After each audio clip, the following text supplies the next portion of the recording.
Shalom, selamat malam Bapak Ibu Saudara yang dikasihi Tuhan. Mari kita berdoa terlebih dahulu sebelum kita bersama-sama mendengarkan renungan di dalam jam doa pada kesempatan malam hari ini. Mari kita berdoa terlebih dahulu. Bapa di dalam surga, terima kasih Engkau boleh memberkati aktivitas kami sepanjang hari ini. Kau boleh memberkati dari bangun pagi hingga malam hari ini. Dan kami bersyukur atas kesempatan yang indah pula Engkau kumpulkan kami bersama dengan keluarga dan saudara kami di rumah masing-masing untuk boleh jam doa bersama-sama. Dan sebentar lagi kami akan mendengarkan sebagian dari firman-Mu.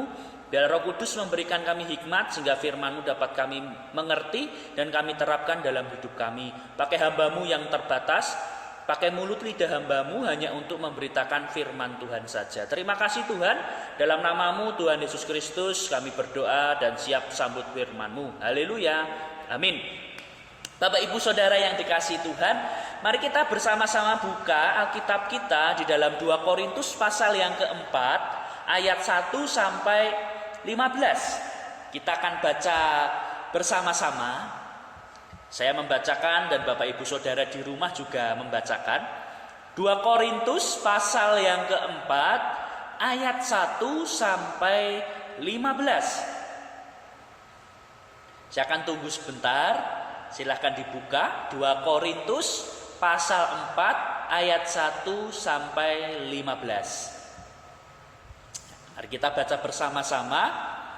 Oleh kemurahan Allah kami telah menerima pelayanan ini, karena itu kami tidak tawar hati, tetapi kami menolak segala perbuatan tersembunyi yang memalukan. Kami tidak berlaku licik dan tidak memalsukan firman Allah.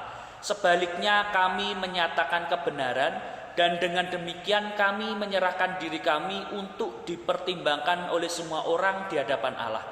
Jika Injil yang kami beritakan masih tertutup juga, maka ia tertutup untuk mereka yang akan binasa, yaitu orang-orang yang tidak percaya, yang pikirannya telah dibutakan oleh ilah zaman ini, sehingga mereka tidak melihat cahaya Injil tentang kemuliaan Kristus yang adalah gambar Allah. Sebab bukan dari kami yang kami beritakan, tetapi Yesus Kristus sebagai Tuhan dan diri kami sebagai hamba-Mu karena kehendak Yesus. Sebab Allah yang telah berfirman, dari dalam gelap akan terbit terang, Ia juga yang membuat terangnya bercahaya di dalam hati kita, supaya kita beroleh terang dari pengetahuan tentang kemuliaan Allah yang nampak pada wajah Kristus. Tetapi harta ini kami punyai dalam bejana tanah liat, supaya nyata bahwa kekuatan yang melimpah-limpah itu berasal dari Allah, bukan dari diri kami. Dalam segala hal kami ditindas namun tidak terjepit, kami habis akal namun tidak putus asa, kami dianiaya namun tidak ditinggalkan sendirian, kami dihempaskan namun tidak binasa. Kami senantiasa membawa kematian Yesus di dalam tubuh kami, supaya kehidupan Yesus juga menjadi nyata di dalam tubuh kami. Sebab kami yang masih hidup ini terus-menerus diserahkan kepada maut karena Yesus, supaya juga hidup Yesus menjadi nyata di dalam tubuh kami yang fana ini. Maka demikianlah maut giat di dalam diri kami dan hidup giat di dalam kamu. Namun karena kami memiliki roh iman yang sama, seperti ada tertulis, aku percaya sebab itu aku berkata-kata. Maka kami juga percaya dan sebab itu kami juga berkata-kata. Karena kami tahu bahwa Ia yang telah membangkitkan Tuhan Yesus akan membangkitkan kami juga bersama-sama dengan Yesus, dan Ia akan menghadapkan kami bersama-sama dengan kamu kepada dirinya. Sebab semuanya itu terjadi oleh karena kamu, supaya kasih karunia yang semakin besar berhubung dengan semakin banyaknya orang yang menjadi percaya, menyebabkan semakin melimpahnya ucapan syukur bagi kemuliaan Allah. Nah, Bapak Ibu Saudara yang dikasihi Tuhan, firman Tuhan di dalam jam doa pada malam hari ini saya beri judul rapuh tetapi berharga. Saya beri judul rapuh tetapi berharga. Sesuatu yang rapuh tetapi berharga. Ya, sesuatu yang terbalik, berbanding terbalik. Yang berharga pasti yang kuat, yang baik, itu berharga. Tetapi kok ini rapuh tetapi berharga. Nah, Bapak Ibu Saudara yang dikasihi Tuhan, pasti di rumah punya lemari pakaian gitu ya, atau lemari yang sejenis lah, lemari. Ya entah dari bahannya apa. Biasanya lemari digunakan bukan hanya untuk menyimpan pakaian, aksesoris. Ya, Bapak Ibu Saudara yang punya aksesoris, gelang, kalung, topi, tas dan lain sebagainya. Lemari juga dipakai untuk menyimpan buku. Ya. Lemari tidak hanya pakaian, aksesoris, buku, tetapi juga barang-barang berharga. Ya, siapa yang sering menyimpan barang berharganya di lemari? Ya, pasti kebanyakan orang sering gitu ya, sering menyimpan barang-barang yang berharga. Tidak heran jika orang-orang cenderung memilih lemari dengan bahan yang kuat, anti rayap, ya tidak mudah berlubang, tidak mudah sobek. Ya, karena untuk menyimpan itu tadi yang berharga tadi, pasti kalau membeli lemari yang bahannya kuat, anti rayap, ya mungkin tidak mudah berlubang, tidak mudah sobek. Prinsipnya adalah lebih baik membayar mahal untuk mendapatkan lemari yang kuat daripada membeli lemari yang murah namun rapuh. Ya, biasanya gitu ya, tuku lemari yang kuat sisan. Ya, karena apa? Pasti untuk menyimpan tidak hanya pakaian, aksesoris, mungkin buku, tetapi juga barang berharga. Ya, milih lemari yang bagus sisan, berani bayar harga yang mahal tidak apa-apa, yang penting dapat lemari yang bagus, tidak mudah rapuh. Alasannya sederhana saja, yaitu agar barang yang disimpan dalam lemari itu aman dan tidak cepat rusak. Berani bayar harga, pilih lemari yang bagus, ya alasannya sederhana, supaya barang yang disimpan, barang berharga atau barang apapun yang disimpan di lemari itu aman, tidak cepat rusak. Nah, tentu saja Bapak Ibu, penilaian manusia berbeda dengan Tuhan. Kalau kita milih lemari tadi kan pilih lemari atau tempat yang bagus karena untuk menyimpan barang-barang supaya barangnya aman, tidak rusak, ya tidak sobek dan lain sebagainya. Nah, penilaian manusia seperti itu. Manusia memilih tempat penyimpanan yang paling bagus untuk menghindari resiko yang merugikan. Memilih tempat yang bagus untuk menghindari resiko yang merugikan. Sedangkan Tuhan, nah ini berbeda. Sedangkan Tuhan justru mau memakai tempat penyimpanan yang rapuh untuk barang berharga yang bernilai tinggi. Kita milih tempat yang bagus untuk menyimpan barang yang bagus, itu barang berharga milik kita. Tetapi Tuhan berbeda, malah justru Tuhan memilih tempat yang rapuh bahkan untuk menyimpan barang berharga yang nilainya sangat tinggi yang tidak ada di dunia ini. Nah, dalam hal ini ya, ketika kita baca tadi di dalam 2 Korintus tadi, Rasul Paulus menggambarkan dirinya sebagai bejana tanah liat. Nah, di ayat yang ke-7 kita lihat bersama, apa kata Paulus di situ? Tetapi harta ini kami punyai dalam bejana tanah liat. Harta yang kami punyai, harta yang diperoleh ya, dari Tuhan yang saya punyai, gitu ya. Dikatakan di situ dalam bejana tanah liat. Selanjutnya, supaya nyata bahwa kekuatan yang melimpah-limpah itu berasal dari Allah, bukan dari diri kami. Nah, Rasul Paulus mengatakan di ayat yang ke-7, menggambarkan dirinya sebagai bejana yang terbuat dari tanah liat. Nah, kita tahu sendiri, bejana yang terbuat dari tanah liat itu pasti rapuh dan mudah pecah. Membuatnya saja ya membutuhkan ketelitian. Ya, kalau salah sedikit pasti akan retak, akan pecah. Dan bahkan ketika sudah jadi, ya seandainya mungkin kalau kita menyenggol tidak sengaja jatuh dan mudah pecah seperti itu. Nah, Rasul Paulus menggambarkan dirinya sebagai bejana tanah liat yang rapuh dan mudah pecah itu. Namun kepada manusia yang rapuh inilah justru Tuhan mempercayakan harta berharga yang adalah berita Injil. Nah, ini luar biasanya Bapak Ibu. Di tempat yang rapuh itu, Rasul Paulus mengatakan bejana tanah liat itu, Tuhan mempercayakan harta, memasukkan harta yang berharga, yang tak ternilai, yaitu berita Injil. Dalam kerapuhan manusia sekalipun, Tuhan memberikan kekuatan. Tadi dikatakan di ayat 7. Bukan berasal dari diri kita kekuatannya, tetapi dari Tuhan. Meskipun bejana ini mendapat tekanan, diisi dengan barang yang berharga, ya, dalam berbagai bentuk, ya, ia tidak akan pecah dan rusak. Ya, ia tidak akan pecah dan rusak. Kita buka di dalam ayat yang ke-8 sampai 12. Saya akan bacakan. Ini buktinya kalau bejana tanah liat yang rapuh, mudah pecah itu diisi dengan berbagai bentuk, tidak akan pecah. Di ayat yang ke-8 sampai 12 saya bacakan. Dalam segala hal kami ditindas, namun tidak terjepit. Kami habis akal, namun tidak putus asa. Kami dianiaya namun tidak ditinggalkan sendirian. Kami dihempaskan namun tidak binasa. Kami senantiasa membawa kematian Yesus di dalam tubuh kami, supaya kehidupan Yesus juga menjadi nyata di dalam tubuh kami.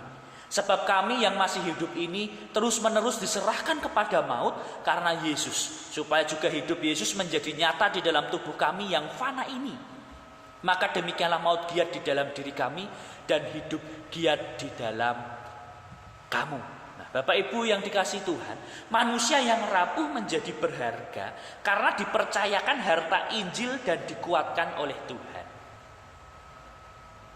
Manusia yang rapuh menjadi berharga karena dipercayakan apa? Yang utama dalam diri kita, harta itu adalah Injil. Injil yang membawa keselamatan, yang dikuatkan. Dipercayakan Injil di tempat yang rapuh, dan Yesus menguatkan, Tuhan menguatkan. Bapak Ibu saudara-saudari yang dikasihi Tuhan, belajar dari pengalaman Paulus di sini. Janganlah kita memandang rendah sesuatu yang rapuh dan tidak berharga. Kita belajar dari Paulus.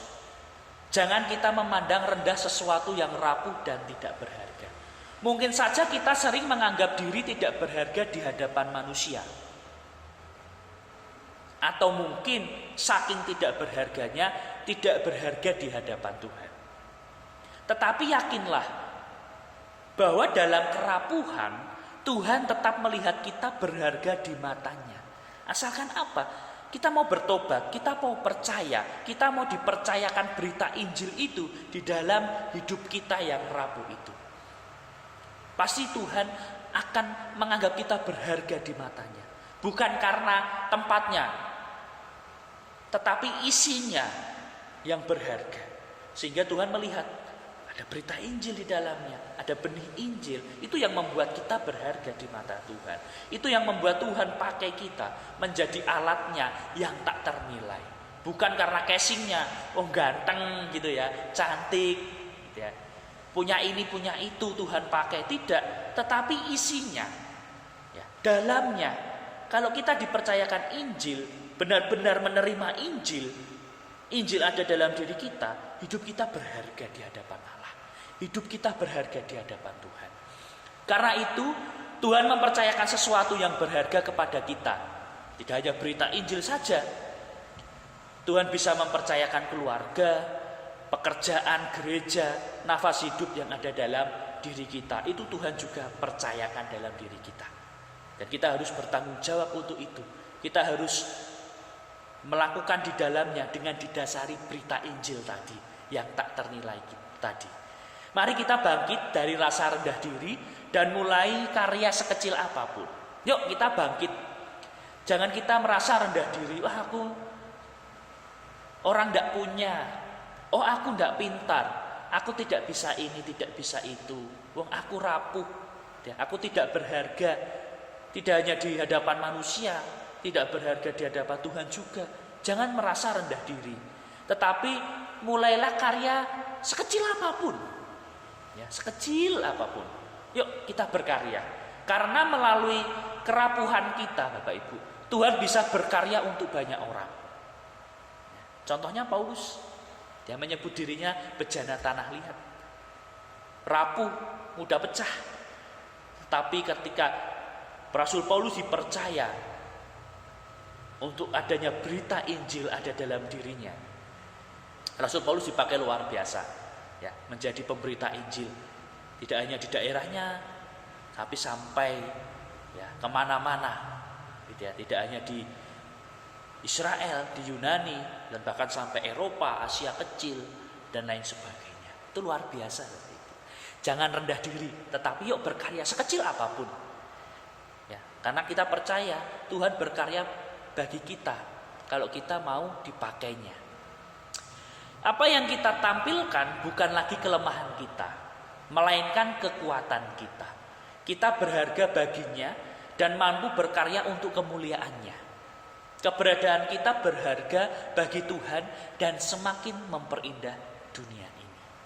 Nah, saya percaya orang-orang di dalam Tuhan di dunia ini pasti punya karya, meskipun sekecil apapun, dan mungkin manusia menganggap remeh, tetapi Tuhan menganggapnya itu berharga. Dan Tuhan bisa memakai yang kecil menjadi yang besar.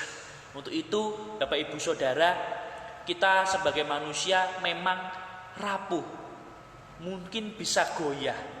Tetapi ketika kita mau bertobat, kita mau percaya, menerima Injil keselamatan dalam diri kita, dan kita karyakan berita Injil itu, yang Tuhan percayakan itu di dalam kehidupan keluarga, dalam pekerjaan, dalam gereja, ketika dipercaya nafas hidup untuk hidup dimanapun kita berada, berita Injil itu akan memberikan kekuatan. Tuhan akan memberikan kekuatan. Meskipun kita tempatnya ya bagaikan bejana tanah liat ini rapuh, tetapi kita berharga. Karena apa? Kita menerima Injil. Injil yang tak ternilai. Injil yang merupakan berita keselamatan. Injil yang merupakan kekuatan Allah. Itu akan memampukan diri kita. Untuk itu tetap kuat, tetap percaya, tetap semangat. Berkaryalah bagi Tuhan sekecil apapun. Jangan rendah hati, jangan minder. Kita percaya pasti Tuhan akan memampukan kita. Demikian firman Tuhan yang boleh saya bagikan. Mari kita berdoa. Terima kasih Tuhan, Kau boleh memberkati kami melalui kebenaran firman-Mu. Meskipun hamba-Mu mungkin kurang jelas, kurang lengkap, atau jemaat-Mu yang ada di rumah mendengarkan kurang lengkap, kurang jelas, tetapi kami percaya peran Roh Kudus akan menolong kami, akan menolong belajar akan kebenaran firman-Mu, sehingga kehidupan kami boleh hidup di dalam kebenaran firman-Mu, hidup di dalam Injil yang menyelamatkan kami, hidup di dalam Injil yang memberikan kekuatan bagi kami. Meskipun kami sebagai bejana tanah liat yang mudah rapuh, mudah pecah seperti kata Rasul Paulus, tetapi ketika kami mau bertobat, kami mau percaya, kami mau dipakai Tuhan, sekecil apapun karya kami percaya Tuhan akan memberkati, Tuhan akan menolong kami, sehingga nama Tuhan boleh dipermuliakan. Biarlah kami semua jemaat Gereja Baptis Indonesia Lerep tidak lagi merasa takut, tidak lagi merasa minder, tidak lagi merasa tidak berharga baik di hadapan Tuhan maupun sesama. Karena kami percaya akan Kristus dan kami percaya berita Injil itu dipercayakan Tuhan di dalam diri kami. Sehingga diri kami serapuh apapun, Tuhan akan memberikan kekuatan kami untuk kami bisa berkarya untuk kemuliaan nama Tuhan. Terima kasih Tuhan. Kami serahkan firman-Mu dan terus termaterai dalam diri kami, menguatkan kami sehingga kami mampu berkarya untuk hormat dan kemuliaan nama Tuhan. Memberitakan nama Kristus sebagai Tuhan dan Juru Selamat dalam hidup kami. Terima kasih Tuhan. Dalam nama-Mu, Tuhan Yesus Kristus, kami berdoa dan bersyukur atas firman-Mu. Haleluya. Amin. Selamat malam Bapak Ibu, Tuhan Yesus memberkati. Selamat berdoa bersama dengan keluarga, saling terus mendoakan setiap pergumulan dalam keluarga, dan doakan pergumulan-pergumulan yang sudah dibagikan lewat selebaran, dan mungkin ada pergumulan yang lain dimasukkan dan kita doakan bersama-sama supaya apapun yang kita kerjakan, kita lakukan, sekecil apapun itu, meskipun hanya berdoa saja, kita percaya Tuhan pasti akan memberkati kita, membuat hidup kita yang tidak berguna, yang rapuh, ya, yang tidak ada apa-apanya. Ketika kita dipakai Tuhan, hidup kita berharga. Tuhan Yesus memberkati. Selamat malam dan selamat beristirahat malam hari ini. Shalom.